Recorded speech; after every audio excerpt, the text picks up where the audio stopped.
Bonjour à toutes et à tous, ravi de vous retrouver dans notre épisode hebdomadaire du Dézoom. C'est déjà le septième avec un sommaire assez important. Il y a pas mal d'actualités à traiter concernant évidemment le football belge. On va commencer par faire le tour des écrans et dire bonjour à Frédéric. Bonjour Serge, bonjour à tous. Bonjour à Julien qui revient donc dans l'émission. Merci pour l'intitu. Salut à tous. Et puis autre, on va dire titulaire habituel, c'est Philippe, toujours bien installé devant son écran. Voilà, il y a très longtemps que je n'ai plus été aussi souvent titulaire. D'affilée, salut tout le monde.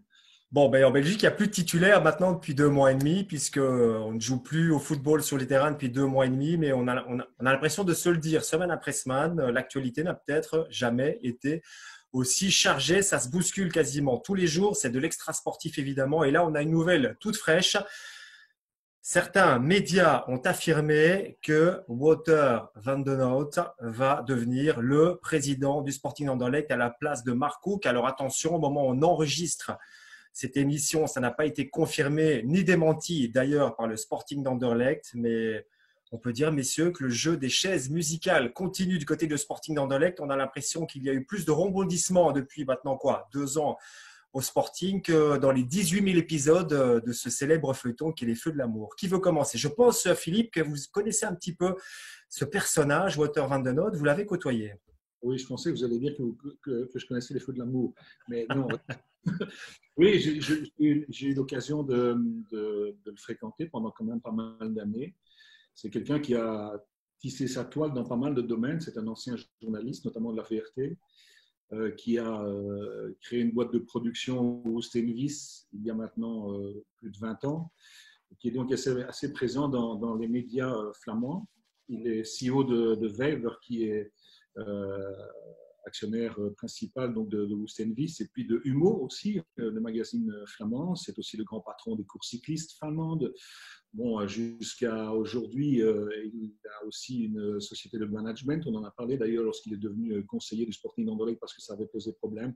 Et pour le reste, s'il faut parler de l'homme en soi, je dirais que c'est un malin. C'est vraiment quelqu'un d'intelligent qui… je dirais c'est quelqu'un de droit aussi. Une parole, c'est une parole, c'est un travailleur. Et puis, c'est pas du tout le type de patron que l'on retrouve avec col-cravate dans les étages supérieurs d'une société. Non, il a son bureau avec tout le monde, la porte est ouverte et il est très accessible. Donc, moi, je suis curieux de voir ce qu'il va pouvoir apporter en Anderlecht. C'était son rêve, en fait, depuis pas mal d'années, d'être soit le propriétaire ou certainement le président du club.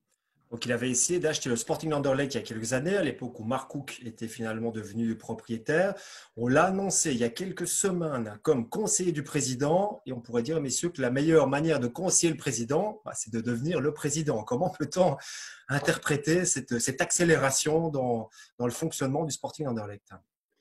Philippe a parlé de portes ouvertes. Je pense qu'à Anderlecht, le problème, c'est que toutes les portes sont ouvertes. Elle ne claque pas vraiment parce que ça rentre, ça sort sur le terrain. Dans le domaine sportif en général, on parle bien sûr du staff technique avec Zetterberg qui s'en va. Puis maintenant, au niveau du staff administratif, ça n'arrête pas de bouger, de partir. Donc, forcément, dans ce cadre-là, il peut pas arriver grand-chose de positif, quoi. Je veux dire, il faut un peu de stabilité. Ce sont des sables mouvants. Voilà. Pour construire, il faut une base solide. Et pour l'instant, il n'y a rien de tout ça en Anderlecht. Je pense qu'il y a tous les éléments pour. Et maintenant, ce petit pas de côté de Cook, on dit qu'il va bien sûr rester le président, le propriétaire du, enfin pas le président, mais le propriétaire du club.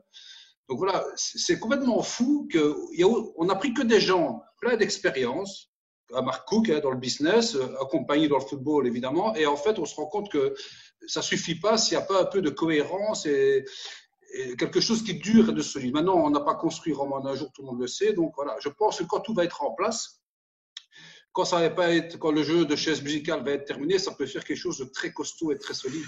Mais pour l'instant, ça ne ressemble pas à grand-chose parce que qui fait quoi, on ne sait jamais d'un mois à l'autre ce qui va se passer. On se disait que maintenant, cette période sans match allait peut-être apporter un peu de stabilité, mais il n'en est rien.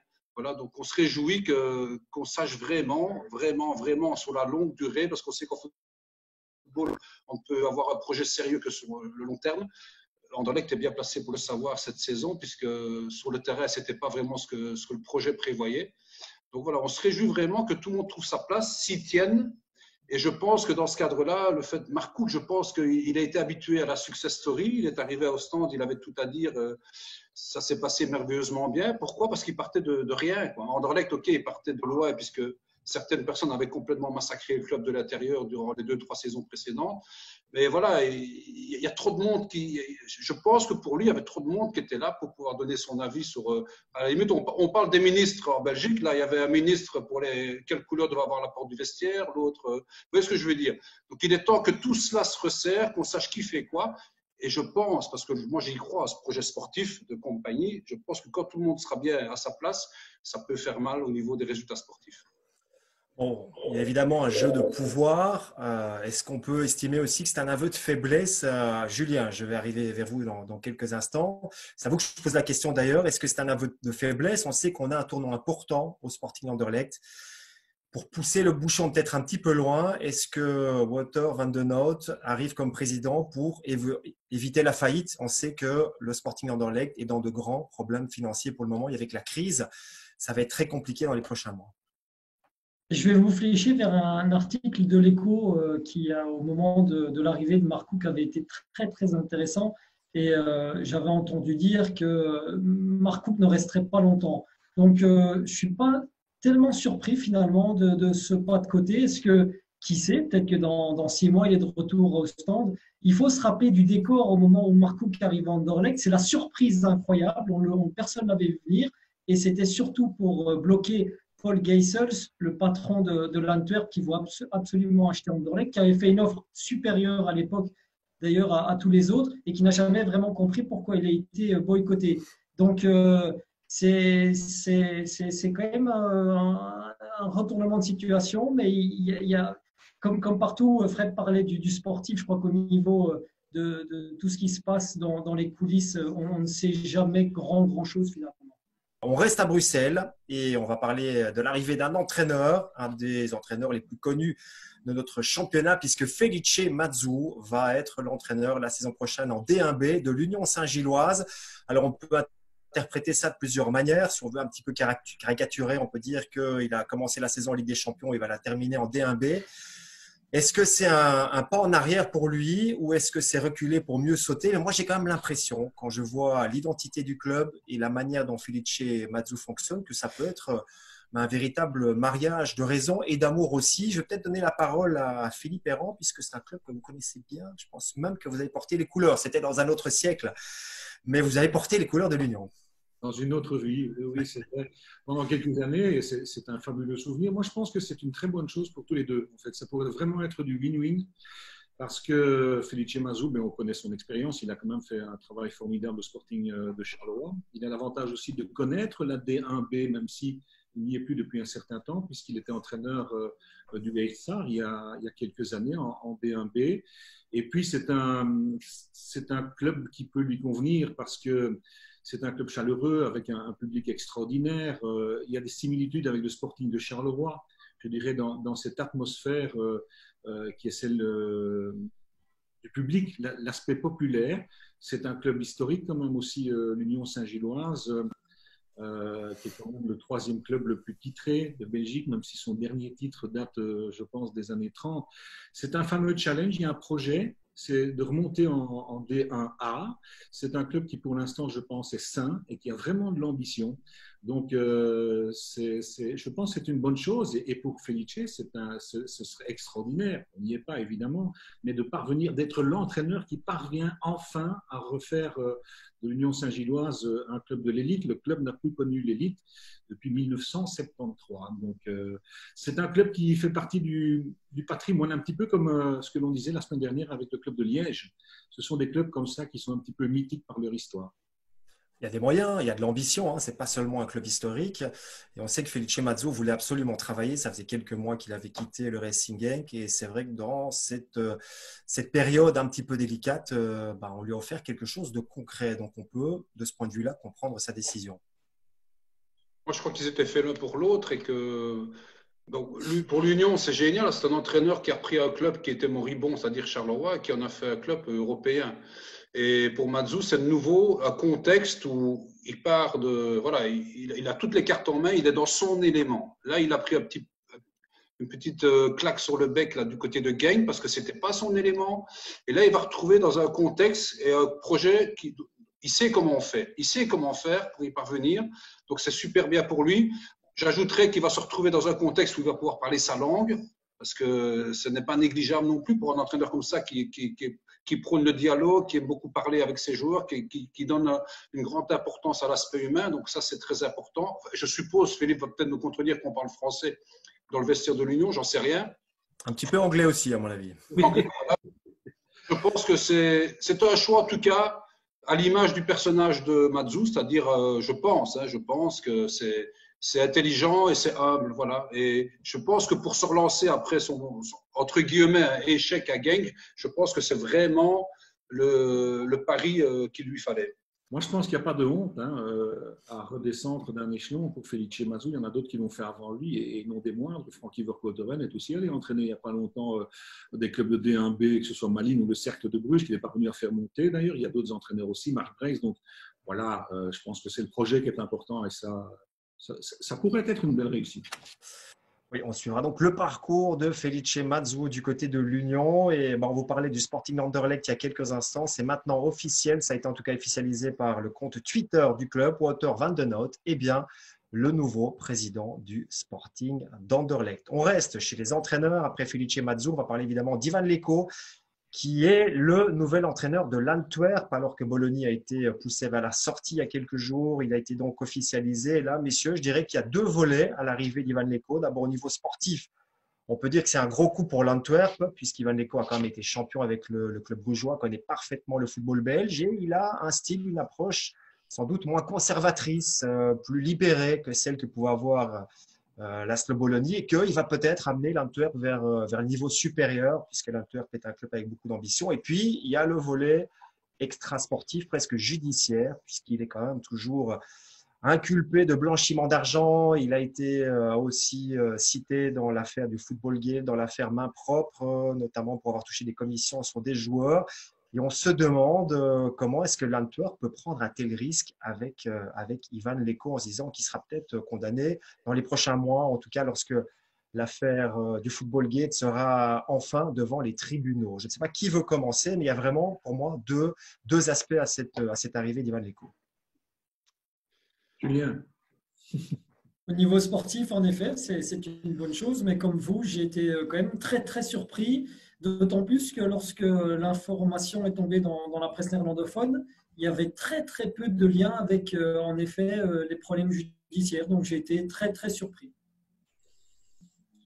Oui, c'est surprenant. Maintenant, c'est vrai que c'est sans doute une prise de risque du côté de l'Antwerp. Maintenant, il faut rappeler qu'il est inculpé, mais pas condamné. Ça, c'est quand même une précision importante. Oui, il y a la présomption d'innocence. C'est vrai qu'il est inculpé, il faut le dire. Il n'a pas encore été condamné. Donc, il y a des soupçons pour le moment. Rien de plus. Voilà, donc ça, c'est vrai que c'est peut-être un petit peu étonnant, le risque pris par l'Antwerp. On verra. Ou alors, ils ont des informations qu'on n'a pas, mais bon, là, je plaisante. Maintenant, au niveau du sportif, c'est vrai que c'est quelqu'un qui connaît, comme tu l'as dit, certes très bien le football belge, même s'il est parti pendant 1 an, je pense, ou quelque chose comme ça. Il a joué en Belgique, il a entraîné au club de Bruges, il est imprégné de la mentalité belge, je vais dire. Il faut voir aussi, au niveau sportif, quels seront les joueurs qu'il aura à disposition. Par exemple, c'est important aussi, au-delà du cas Leko en particulier, Mbokani, est-ce qu'il va rester, Bolat est parti. Et puis, il y a aussi le cas Refailov, avec lequel ça ne s'est pas toujours bien passé lorsqu'il était au club de Bruges, puisque Refailov était sur le banc. Donc voilà, il y a beaucoup d'incertitudes du côté de l'Antwerp à l'heure actuelle. Oui, c'est un choix qui peut paraître peut-être en partie étonnant.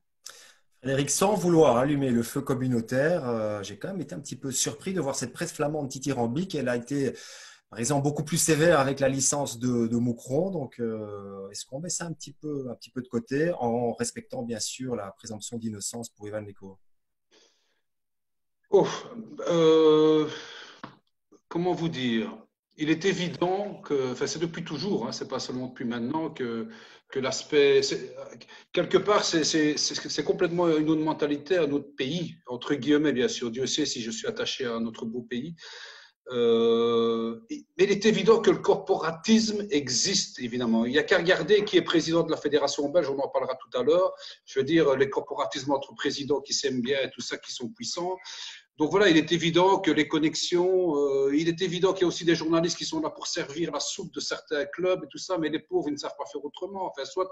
Donc évidemment qu'on ne voit pas les choses de la même façon, mais je veux dire, en Wallonie, on ferait bien de ne pas la ramener parce qu'on n'a pas vraiment de leçons à donner à personne. Et dans ce cadre-là, par rapport à l'aspect judiciaire de l'écho et tout ça, je veux dire que si jamais on doit bannir du football belge tous les gens sur qui on a des petits soupçons, ben c'est la DAA qui va se retrouver à 6 équipes, hein, excusez-moi, mais si on veut être vraiment pragmatique et ne pas être langue de bois, donc voilà, vous voyez ce que je veux dire.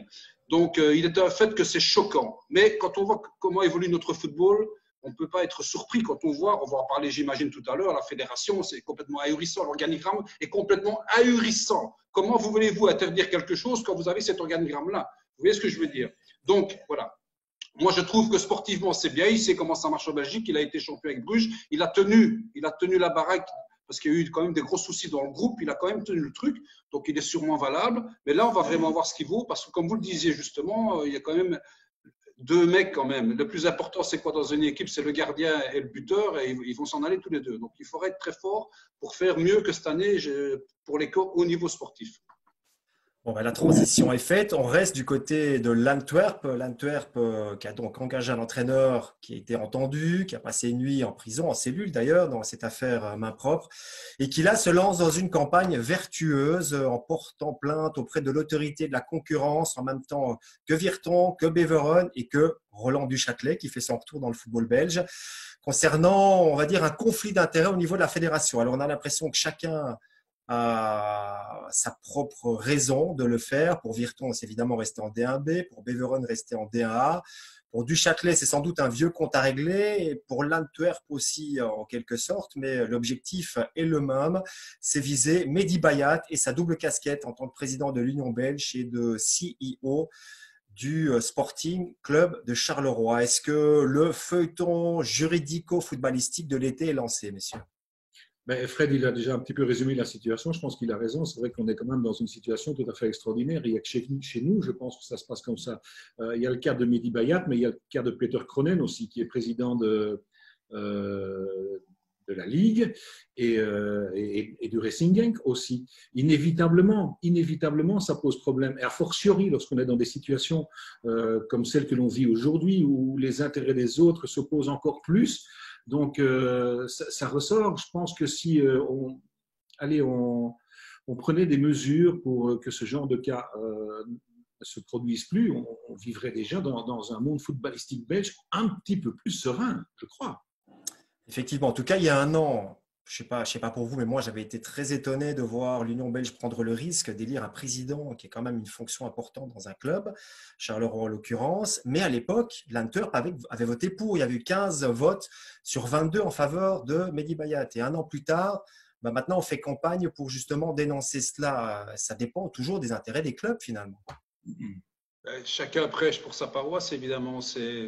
On savait que ça allait arriver. Hein. On ne savait pas par où, de qui, mais on savait que c'était invivable, c'était intenable. Cette situation est complètement ridicule. Et, enfin, j'espère que vous êtes d'accord avec moi que c'est complètement ahurissant. Mais voilà, on savait que ça allait arriver. Et voilà, il y a des équipes dont les objectifs sont menacés et ils voient une possibilité extrasportive pour pouvoir peut-être y arriver. Donc voilà, leurs arguments se tiennent. Et j'ai envie de dire que c'est quand même une ardeur d'avance. Hein. Je veux dire, en Ardennes, on n'a pas peur. Quand on voit ce que Virton fait, voilà, ils sont un petit peu hors du système et tout ça. Et eux, ils osent dire des choses que tout le football belge pense. Évidemment que tout le monde le sait et que tout le monde le pense. Donc voilà. En tout cas, Virton attaque à tout va, puisqu'ils attaquent aussi la position, en tout cas le rôle que pourrait jouer Mehdi Bayat comme influence au sein de Charleroi. Donc ça aussi, c'est visé, notamment par Virton. Voilà, donc il y en a beaucoup qui le pensent, eux l'affirment haut et fort. Voilà, on verra ce que ça donnera. Évidemment, il faut prouver ces choses-là. On ne sait pas trop comment.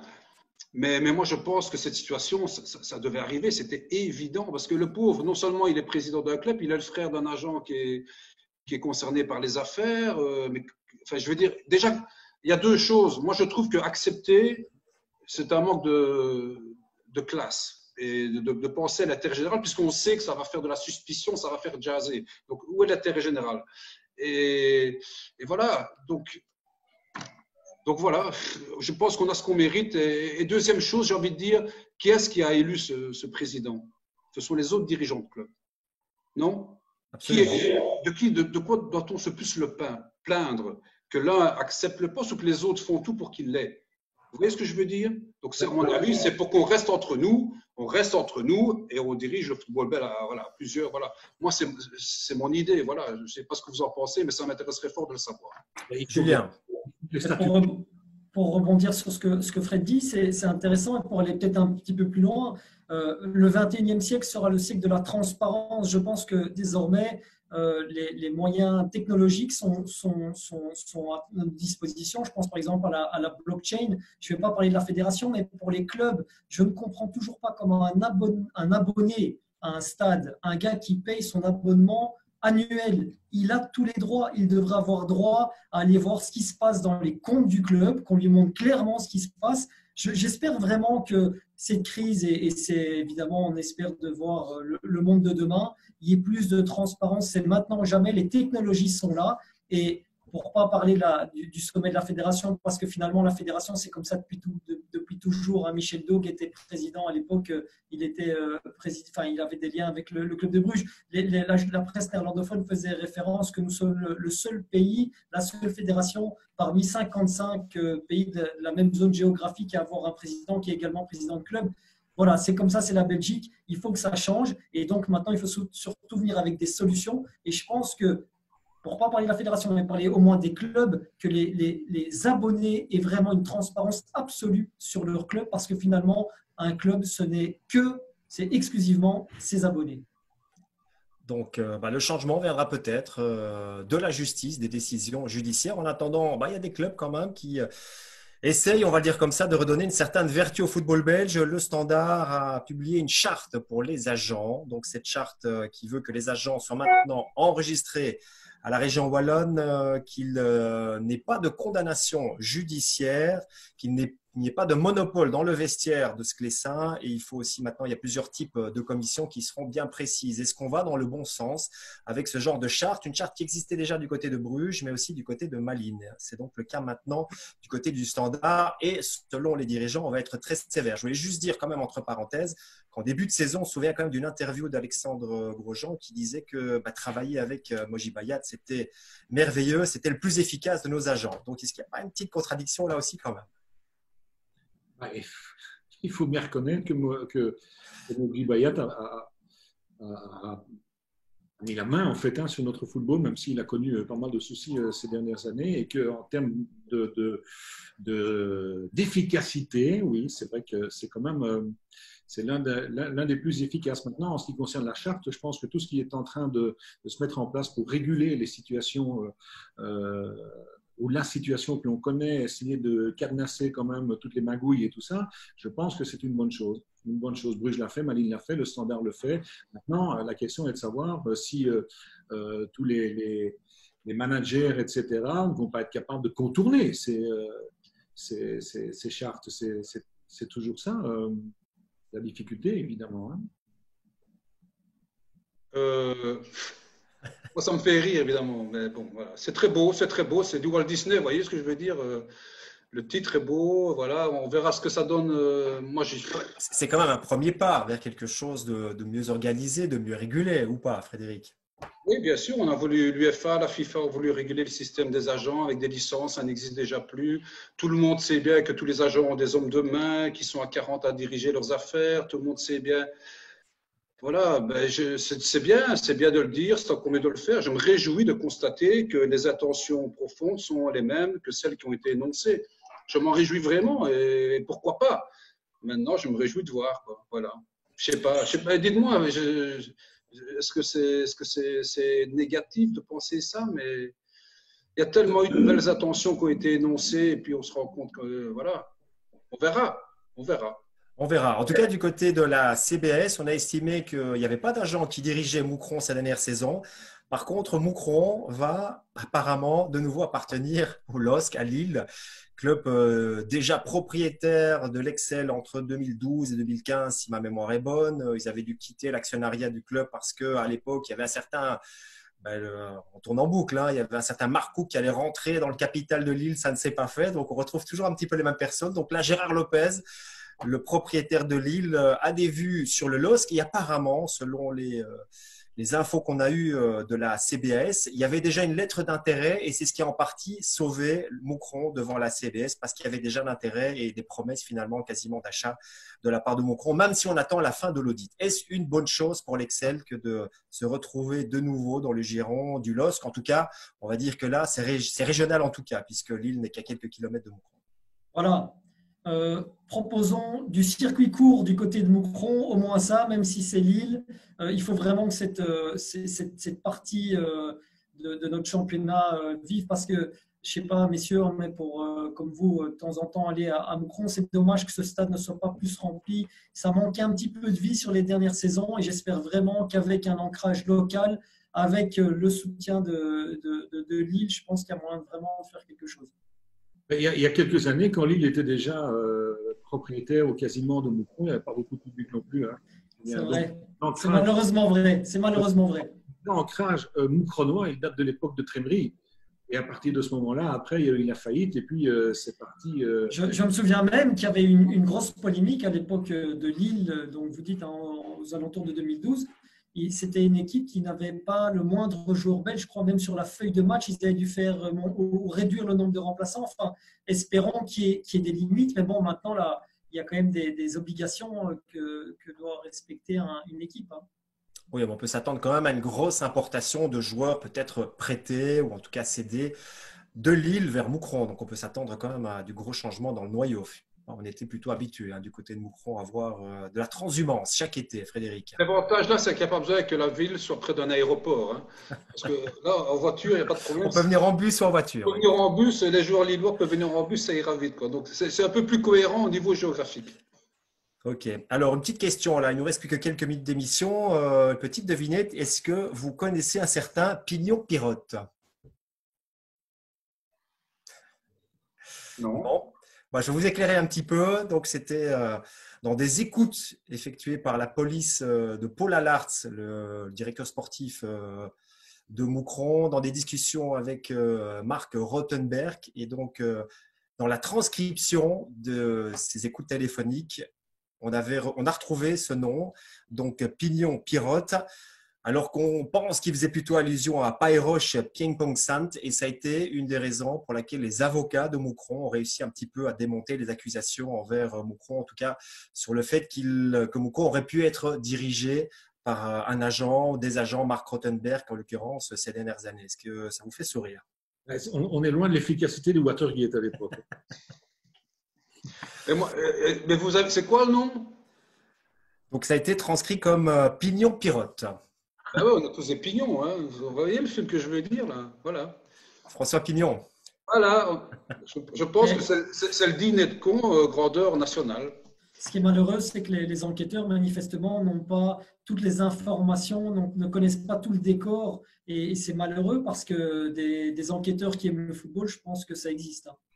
Je suis d'accord avec vous, puisque en termes juridiques, si on ne parvient pas à faire le lien entre Pirotte et Piengpong 5, c'est normal qu'on prenne une décision. Par contre, au niveau des enquêteurs, est-ce qu'ils ont vraiment fait leur devoir d'enquête en laissant cette retranscription tout à fait erronée?